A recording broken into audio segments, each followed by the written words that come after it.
La rubrique de Frédéric.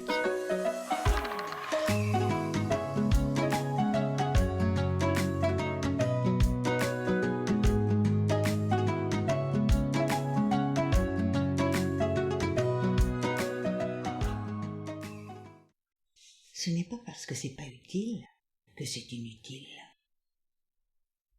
Ce n'est pas parce que c'est pas utile que c'est inutile. Et là d'emblée on s'y perd. On y perd son latin même quand on n'a jamais appris le latin. Pas utile. Pas utile, d'accord. Mais pas inutile non plus. Parce qu'à force de faire la différence entre utile et inutile, on apprend à voir, à sentir, à choisir, à suivre ce qui fait sens, ce qui nourrit un projet, une vision, ou ce qui amène à tourner en rond. Et ça, oui, c'est utile. Alors, inutile de critiquer nos détours, nos erreurs, nos hésitations. C'est vrai, c'est pas toujours intelligent, pas très utile pour le quotidien, mais c'est pas inutile non plus. Parce qu'à force de faire des tours et des détours pour tout et pour rien, on finit par en rire. Et là, quelque chose se passe. Une overdose de pas utile nous pousse à lâcher l'inutile.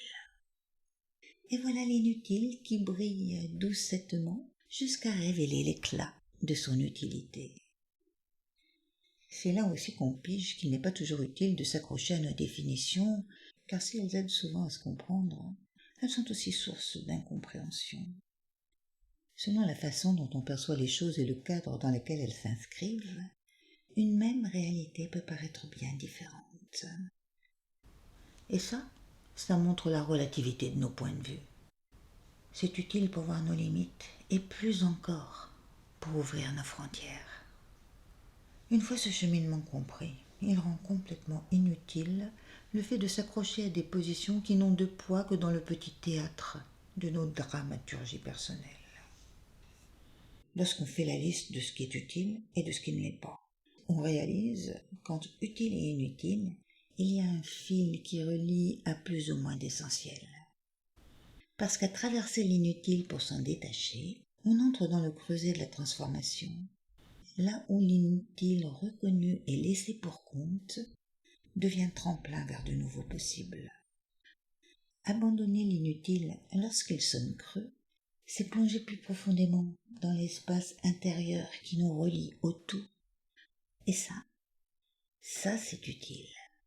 Mais on ne le perçoit que lorsque l'on juge utile de laisser l'inutile tranquille, sans chercher à l'utiliser pour saupoudrer le quotidien de plaisirs illusoires. Inutile par contre de renoncer à ce qui n'est pas utile tant qu'on n'y est pas prêt. Sinon, il reviendra masqué. Et ça, pour le coup, c'est pas très utile pour avancer. C'est quand on découvre l'inutilité de certaines pensées, de certains gestes, de certains jugements séparatistes qu'un réajustement s'opère. Petit à petit, un éclairage survient, révélant ce qui mérite d'être conservé et ce qu'il faut abandonner pour avancer vers plus d'unité et d'adelphité. Et ça, vu l'état du monde actuel, c'est sacrément utile. Alors ouais, inutile de s'en priver.